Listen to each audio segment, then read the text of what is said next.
Hi, welcome back to Space Thoughts. I'm going to take a little bit of a segue away from national security matters because I've been talking about a lot of that in a lot of my recent videos. So probably a little bit more something that's more, like you say, esoteric, and that's the idea of space settlement. And I talk about this because a colleague emailed me this week with basically an invitation for a symposium that's going to talk about space settlement. And when people talk about space settlement, I'm kind of a little bit blasé about it because I just figure, well, this is way down the road, and there are more, in my opinion, more immediate concerns that I need to focus my attention to.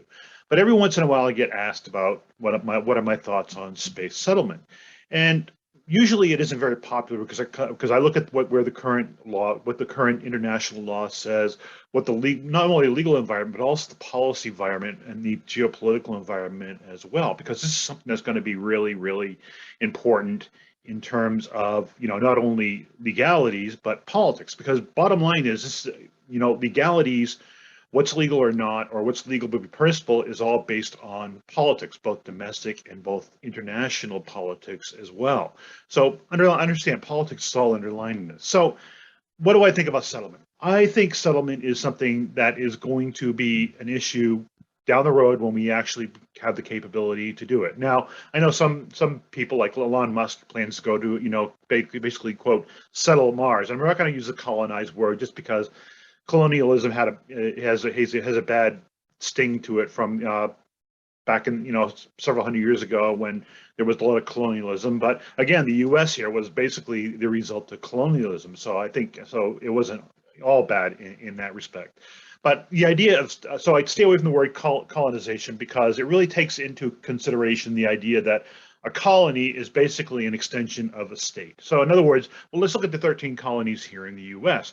Basically, the 13 colonies were founded by the British Empire when they were expanding into the New World, and they were under the jurisdiction and authority of the British Crown until we had that kerfuffle we call the American Revolution back in the late 1700s, and basically announced our declaration and won the war, and basically broke away from the jurisdiction of the United Kingdom. So yes, the U.S. was colonized, but it was under the authority of another state in another land. And we see this a lot with other European nations that have gone out and built their extended their jurisdiction over other areas. Another good example is India. India was part of the British Empire at one point too, until they actually became independent from their jurisdiction. So let's stay away from colonialism, because basically when I say I'm going to go colonize the moon, or I'm going to go colonize Mars, there is going to be that basic taste that this is basically okay. This is basically a state making a sovereign claim on another planet or another celestial body. And as we understand the Outer Space Treaty, know that base of that sovereign claim, or that sovereign footprint, is basically prohibited under the non-sovereignty principle of the Outer Space Treaty. Now, I'm not going to get into space resources because there's a lot of nuances on space resources that I really don't want to talk about here. Just too much of a segue. So let's stay away from colonialism. The preferred word is probably settlement. And again, it is semantics, because basically the two are the same in some respects. But the idea of settlement is that fundamentally, these people like Elon Musk want to go and basically settle Mars and establish a thriving community and probably make it a second Earth, in hundreds of years. And that's interesting, but we got to look at where the law is right now. We go back to the Outer Space Treaty. If you do a deep dive into the negotiations for the Outer Space Treaty and look at some of the letters going back and forth, and even some of the testimony before the Senate Foreign Relations Committee, when Ambassador Goldberg was actually speaking with them, you look at it, and basically the idea of settlement was not even considered in the Outer Space Treaty. It wasn't really an issue. It wasn't really a primary concern at the time, because right at that point we were embroiled in a Cold War with the Soviet Union. And there are a lot of other big issues on tap, like nuclear weapons and such. Now, the whole colonization issue did come up, and in fact, that's one of the original impetuses for the Outer Space Treaty, is that non-sovereignty provision. However, beyond that, they never really talked about settlement. So, does that really make it something that can't be done? Under the current legal structure, it's going to be hard to, I think, interpret settlement into that. But more importantly, I think there's a political aspect to this too. Fundamentally, what you got to consider is before any settlement actions can be had by, say, non-governmentals, and I call non-governmentals basically, we call it commercial space, is the idea is that the state from the launching state, what we call the launching state, has to approve it. And they are continually responsible for those activities. So, i.e., is settlement of, say, the Mars or the Moon by non-governmentals, is that basically essentially extend a sovereign claim onto a celestial body, and does that violate the Outer Space Treaty? Now, these are questions that are going to be asked beforehand, and I think at this point, reading the Outer Space Treaty, the actual text, and looking back to the negotiations, the answer is probably settlement at this point would probably be a sovereign claim, and these things are going to be worked out, and I think it'd really be unpalatable to the rest of the world. In other words, if the U.S. says, okay, Elon Musk, you can go and colonize Mars, and but you're under our jurisdiction, that may not go over well with other states in the world. They may look at this as actually the U.S. claiming authority or claiming sovereignty over, say, Mars, for that matter.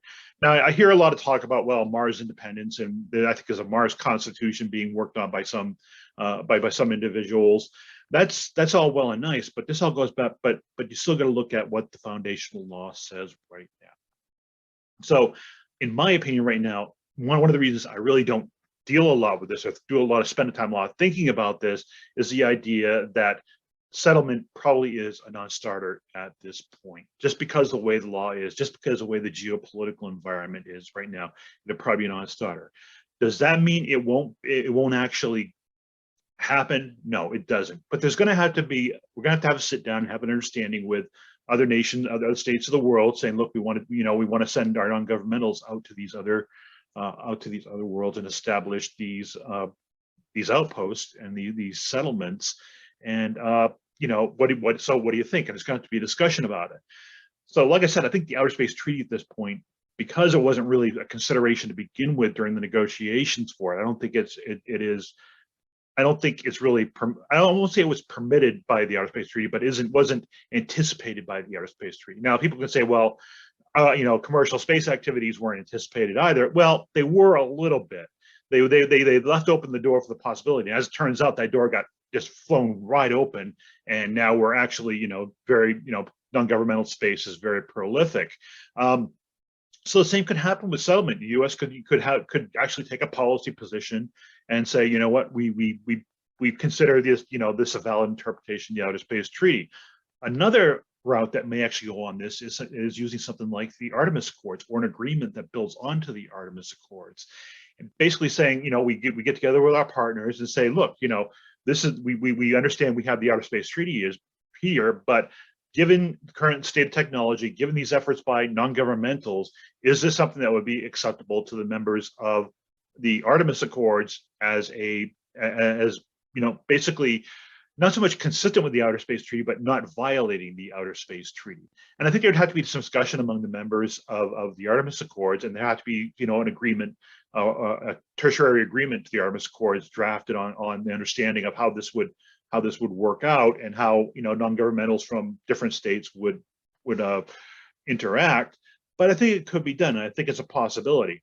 But right now, I really don't talk about, and again, I don't spend a lot of time thinking about settlement, because I think settlement is way down the road. Now, you see everyone, at least once every few years, you see a bill, a proposed bill going up before, being submitted to Congress, being lobbied to Congress about, getting NASA to do, work on settlement. And I think one of the reasons it doesn't get pushed through is because of this, because of the Outer Space Treaty, because of the current state of international space law, because of the current geopolitical environment.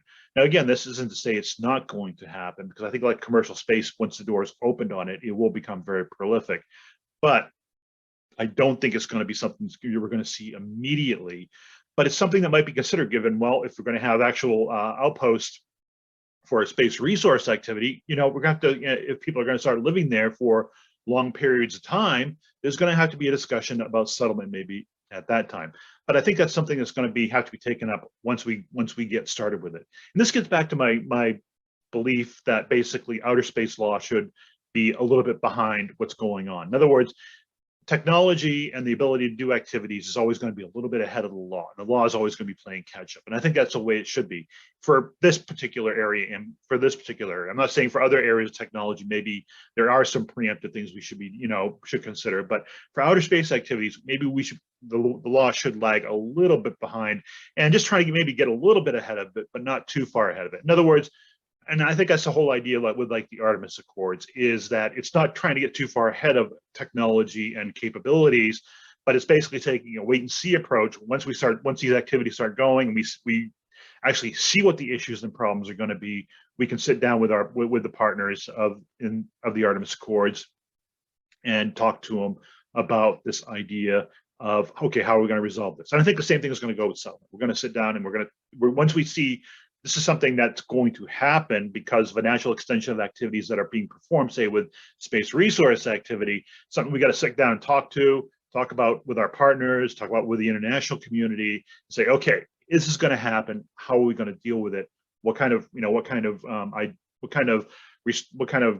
or what kind of rules or norms or whatever, can we make based on our experience, and not a matter of just imagining, sitting at a table imagining, well, this is what we think should happen and this is the way we think should go. So I think that's the way it's going to happen. By the way, with the Artemis Accords, there's 18 members right now. I might talk about that in a later video on the Artemis Accords, but yeah, we have 18 right now, and it looks, and actually that's pretty encouraging, seeing it move forward with that. So that's all I have for this video. I hope to do another one pretty soon. I know I've been a little bit lax in my videos. There's been a lot going on, including my briefing letter, but I hope to get a little bit more consistent with them. Until then, stay safe, happy spring, and stay healthy.